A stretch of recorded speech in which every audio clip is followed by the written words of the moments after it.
J'espère que tout va bien pour vous et que vous vous portez au mieux. Pourtant, l'actualité venue d'Algérie donne difficilement matière à sourire.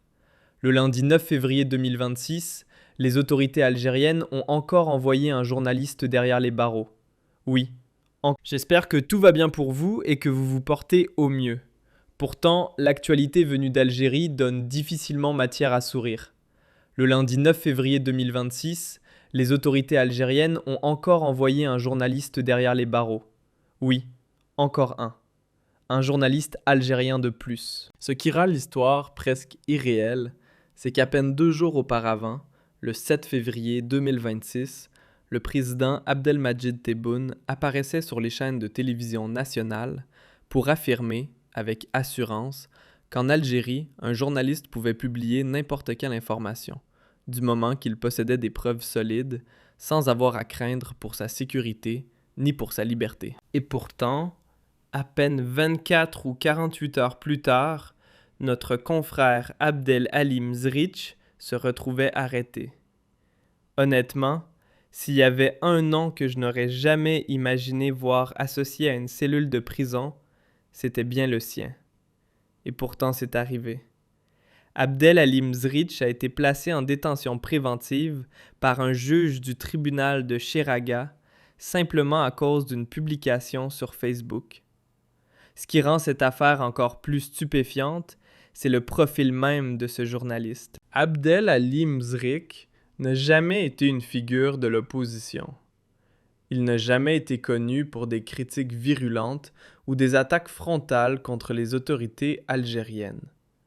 Ce n'est pas non plus un journaliste d'investigation qui révélerait des scandales ou mettrait au jour les dysfonctionnements du pouvoir ou les affaires embarrassantes des hauts responsables. Au contraire, rien de tout cela. Je dois vous avouer que commencer cette émission est particulièrement difficile pour moi. L'émotion est réelle et l'incompréhension est immense. Des millions d'Algériens, à l'intérieur comme à l'extérieur du pays, restent stupéfaits de voir Abdel Halim Zrich emprisonné. Et cela pour une raison qui paraît, à première vue, presque absurde. Abdel Muzed est journaliste à ONTV. Responsable, il travaille au sein du service culturel de la chaîne. Il est poète et il a été très impliqué dans la vie culturelle du pays. Il a dirigé des associations culturelles, il participait et organisait des rendez-vous culturels et, cerise sur le gâteau, c'est un partisan de Tebboune. Abdelmadjid Tebboune emprisonne maintenant ses propres partisans. Oui, Abdelmadjid Tebboune emprisonne désormais ses propres soutiens. Cela signifie que même les journalistes, les turiféraires, les laudateurs, les partisans et les courtisans du régime Tebboune finissent, eux aussi, en prison. En Algérie, que l'on soit opposant ou soutien du régime, tout le monde peut se retrouver derrière les barreaux. Quand on est journaliste, on a déjà un pied dans une cellule. Voilà la conclusion à laquelle nous allons parvenir à la fin de cette émission. Le journaliste Abdel Halim Zrich, âgé de 45 ans, n'est pas politisé. Aucun lien avec l'opposition algérienne, aucune relation avec les différentes mouvances ou tendances de cette opposition. Il possède une page Facebook très suivie par 1300 abonnés. Il s'est spécialisé dans l'information culturelle. Il parle quasiment jamais. Et je dis bien qu'il parle quasiment jamais de politique ni d'événements politiques. Abdel Halim Zrich est un soutien de Abdelmadjid Tebboune. À chaque événement, à chaque actualité, à chaque démarche, action ou mesure prise par Tebboune, il publie des articles élogieux à l'égard du président. Il n'a jamais publié d'articles critiques contre le régime Tebboune. Il n'a jamais critiqué le régime. Il travaille pour la télévision nationale.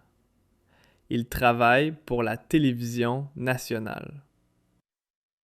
Alors imaginez un journaliste de la télévision nationale qui se retrouve en prison.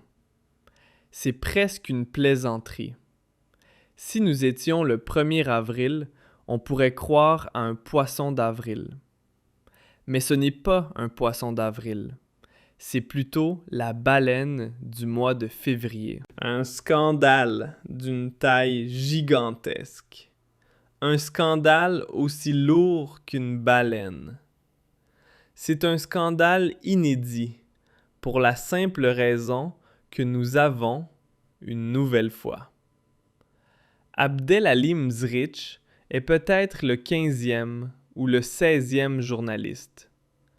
Nous avons peut-être encore besoin d'un peu de temps pour tenir et dresser les dernières statistiques. Depuis 2020 jusqu'au 9 février 2026, il y a eu au moins 15 à 16 journalistes qui ont été emprisonnés, placés en détention ou qui ont dormi plusieurs jours en prison, qui ont passé plusieurs nuits en prison pour des publications, pour leurs activités sur les réseaux sociaux ou pour leurs opinions.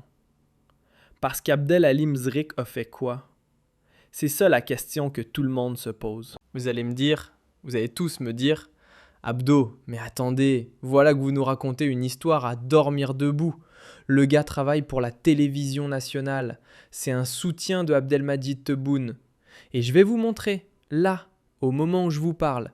Vous allez voir sa page Facebook qui va défiler sous mes yeux. Que des articles élogieux pour Tebboune. Pour lui, c'est presque son père.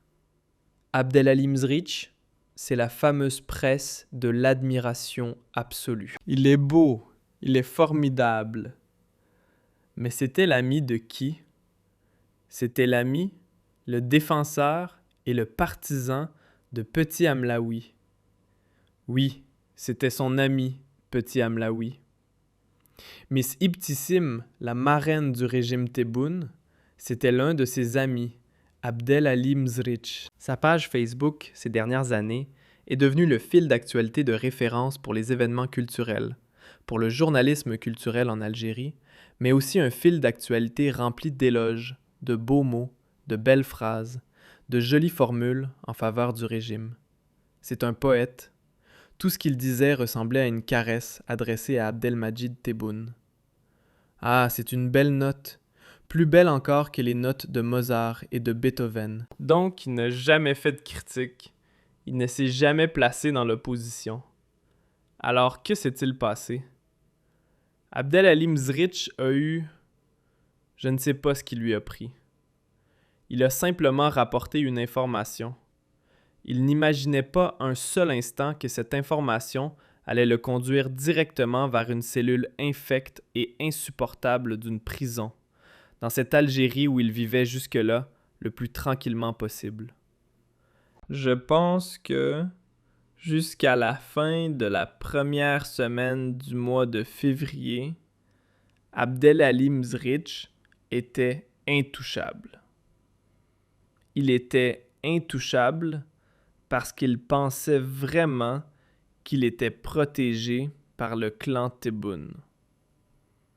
Cette information qu'il avait publiée sur sa page Facebook, suivie par plus de 130 000 abonnés, concerne des événements qui se sont déroulés à Djanet et dont personne n'a parlé en Algérie. Abdelalim Mzrich a raconté comment l'ancien chef du gouvernement, Abdelaziz Belkadem, s'était déplacé à la fin du mois de janvier 2026 pour proposer une médiation entre les autorités locales et les notables, ainsi que les sages de la région de Djanet. La région de Djanet, à la fin du mois de janvier 2026 précisément, était ébranlée, perturbée, voire même bouleversée par des rassemblements et par des manifestations de colère de la population locale. Pourquoi? Parce qu'à Djanet, il y a deux personnalités très célèbres, très aimées. Vous savez, Djanet, comme un peu moins Adrar, mais surtout c'est la population touareg qui est caractérisé dans son fonctionnement par une hiérarchie tribale et par le poids des notables, ainsi que par l'influence importante de ces notables qui sont les guides de la population locale, les représentants de la population. Ce sont des personnalités publiques, mais aussi, souvent, ils ont été élus au sein du Sénat ou comme députés, et ce sont les interlocuteurs du gouvernement d'Alger, du gouvernement algérien, en ce qui concerne la gestion des affaires locales de la communauté Touareg, qui est quand même importante et qui compte plusieurs centaines de milliers de personnes qui résident et qui habitent le territoire algérien. Djanet est l'un des lieux les plus importants qui accueillent la population Touareg en Algérie. C'est même l'un des centres vivants de la population Touareg dans le pays. À Djanet, dans le village d'Essi, il y avait un sénateur qui s'appelle toujours, il est en prison, il a simplement été placé en détention, Hama Hamani. Hama Hamani, l'ancien sénateur d'Essi et l'ancien député de la région d'Essi, ainsi que Hussein Ben Kilala, sont connus comme étant des personnalités vraiment très vénérées, plus que respectées. Le premier portait le titre de Amgar Anjar, c'est-à-dire dignitaire de la région de Tassili-Nadjer, et le second était une sorte de guide spirituel, de référence et de leader pour la communauté Touareg. Hama Hamani et Hussein Ben Kilala ont été placés sous mandat de dépôt par un juge d'instruction à la suite de leur présentation devant le tribunal de Sidi Mamed. Ces emprisonnements ont profondément choqué la population de Djanet, parce que ces deux personnes sont considérées comme des références, comme des notables très aimés, voire même vénérés par les habitants de la région. Leur incarcération, le fait qu'ils aient été envoyés en prison, a provoqué un choc chez les habitants de Djanet, qui ont commencé à organiser des manifestations, des rassemblements et des sit-ins pour protester contre leur arrestation. Le dossier dans lequel ces deux personnalités importantes de la communauté Touareg ont été impliquées reste un dossier opaque. La presse algérienne n'a pas eu le droit d'en parler, ni de l'évoquer, ni d'enquêter, ni d'investiguer. Donc, nous n'avons jamais su la vérité. Tout ce que nous avons comme information, ce sont des bribes d'informations. Les gens parlent de ce sujet de manière très angoissée, avec beaucoup de peur et de crainte. Pourquoi ? Parce que c'est un sujet sensible, qui touche la minorité touareg. Déjà, c'est un sujet sensible au moment où le régime Tebboune a sacralisé l'unité nationale, et toute parole, toute mauvaise interprétation, toute information qui dérange ou qui ne plaît pas au régime Tebboune peut être considérée comme une attaque, comme une offense ou comme une menace contre l'unité nationale. En plus, la région de Djanet est située vraiment à la frontière algéro-libyenne. Il y a donc un risque d'insécurité important. On est aux portes d'un conflit très important. On a bien vu ce qui s'est passé en Libye récemment, avec l'assassinat de Saif al-Islam Kadhafi. Donc c'est une région hautement sensible, et la question Touareg, en raison de la sensibilité de ce qui se passe en Kabylie, de ce qui se passe un peu ailleurs en Algérie et de la question de l'unité nationale, fait que le régime Tebboune pense, à juste titre ou pas, avoir raison. En tout cas, il pense que l'unité nationale est menacée. Donc, dès qu'on aborde la question des minorités en Algérie, qu'il s'agisse de la minorité Touareg ou de la minorité ibadite dans la vallée du Mzab, on est directement accusé d'être un ennemi de la nation, téléguidé par des puissances étrangères qui veulent morceler l'Algérie. Donc, personne n'a parlé de ce sujet. Après l'arrestation de ces personnalités influentes et leur emprisonnement, il y a eu un très grand mouvement de colère. Les autorités locales ont pris peur. Les autorités centrales ont cherché à calmer la situation. D'autant plus que, d'après les informations dont nous disposons, Ces deux personnalités ont été emprisonnées dans le cadre d'une opération de lutte contre la drogue. De la cocaïne aurait été retrouvée chez certaines connaissances de ces deux personnalités, en plus de grosses sommes d'argent. Les services de sécurité auraient donc impliqué l'ancien sénateur Hama Amani et Houssine Ben Kilala dans le cadre du démantèlement d'un réseau de trafic de drogue. On parle de cocaïne et d'argent. Est-ce que c'est vrai? Est-ce que ce n'est pas vrai? Je vais être tout à fait honnête avec vous. Je n'ai pas eu l'occasion ni la possibilité de confirmer les informations qui circulent à propos de ce dossier. Mais bon, deux grandes personnalités nationales au sein de la communauté Touareg, pourquoi auraient-elles eu besoin de faire du trafic de drogue alors qu'elles avaient suffisamment d'influence sur leur communauté? Elles avaient suffisamment de notoriété. Elles avaient fréquenté les hautes sphères du pouvoir. Cela paraît troublant. Cela mérite une enquête. Cela mérite des vérifications. En attendant, les autorités judiciaires algériennes ont décidé de les emprisonner et de les inculper dans le cadre d'une enquête pour trafic de drogue, contrebande de drogue, trafic de stupéfiants, argent sale, enfin, association de malfaiteurs, en quelque sorte. Donc, la population de Djanet s'est révoltée. Elle estime que ces deux représentants, ces deux notables, n'ont pas été jugés, qu'il n'y a pas de preuves contre eux, qu'ils ont été injustement ou arbitrairement emprisonnés, et que leur présomption d'innocence a été violée. Donc, pour calmer la situation, les autorités locales et les autorités centrales du gouvernement d'Alger ont décidé de dépêcher l'ancien Premier ministre Abdelaziz Belkadem, qui est un grand connaisseur de la région du sud du pays, qui a des connexions, qui a un carnet d'adresses et qui a beaucoup de relais dans la région, pour faire l'émissaire et proposer une médiation entre les habitants en colère, les manifestants en colère et les autorités locales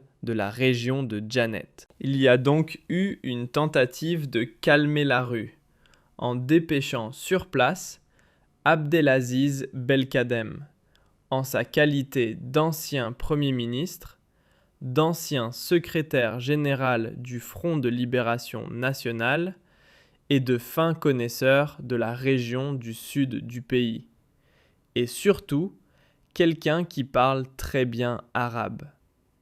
Il maîtrise les codes culturels ainsi que les us et coutumes de la région.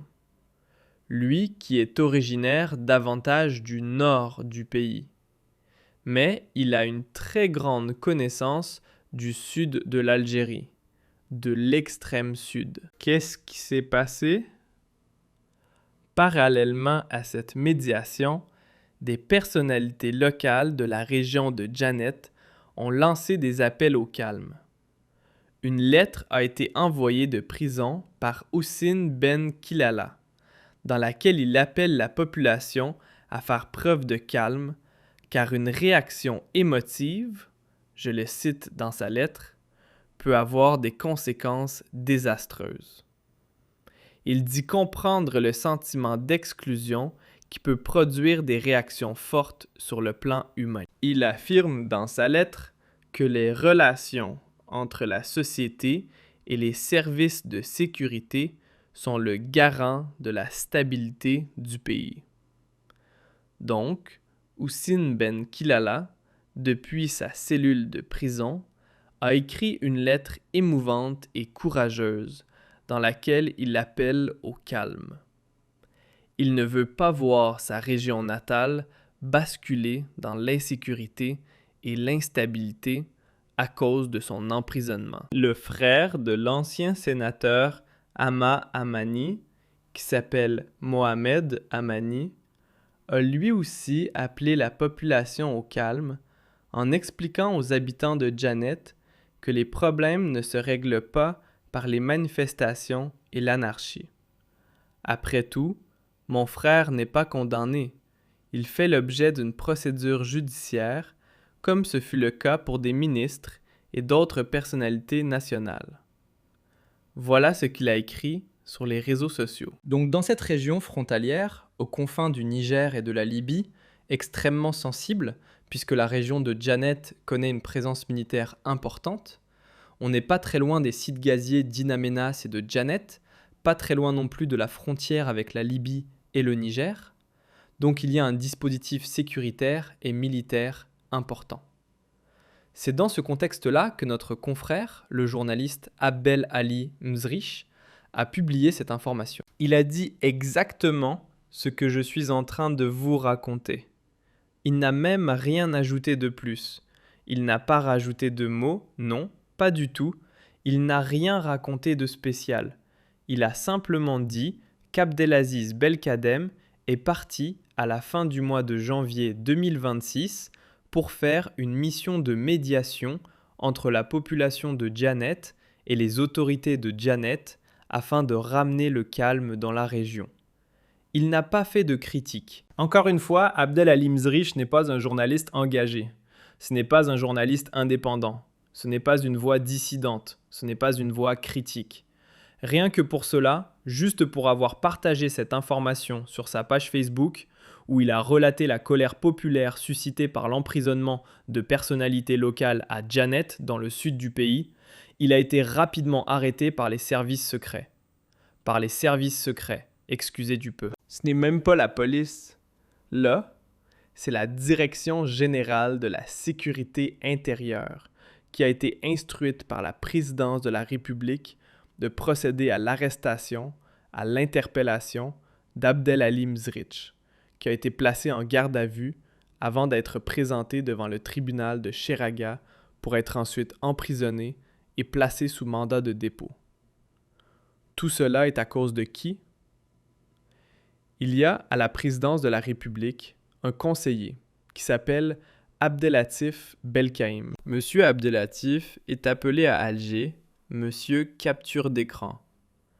Monsieur Capture d'écran est chargé de mission à la présidence.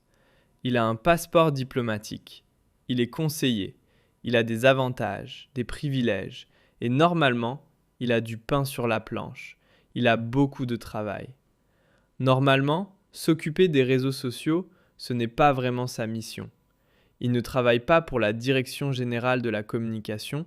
Il travaille au niveau de la présidence de la République. Il travaille entre le secrétaire particulier de Tebboune et la direction générale.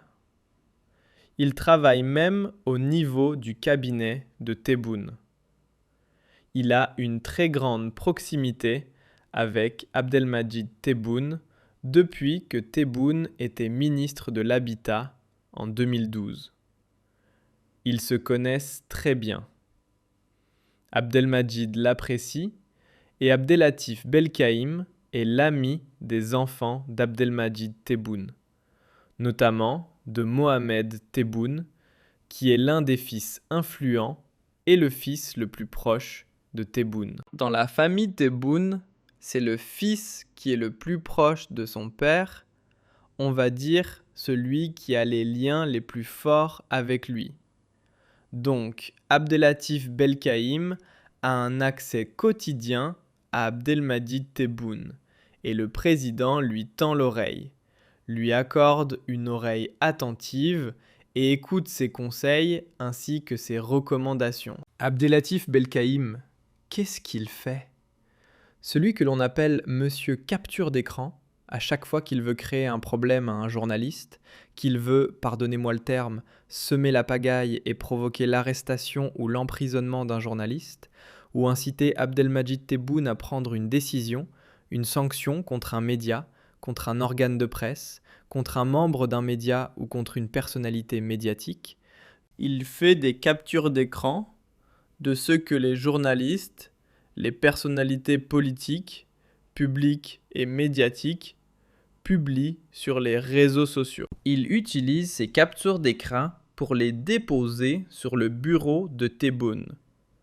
et il demande au président de la République de sévir, de prendre des sanctions ou d'intervenir pour punir ces journalistes ou ces personnalités publiques et médiatiques qui auraient osé dépasser certaines lignes rouges, qui auraient outrepassé certaines limites ou qui auraient commis des dérapages susceptibles de menacer la paix ou la stabilité du pays, de porter préjudice à l'image du président ou de troubler l'ordre public. Donc, Monsieur Capture d'écran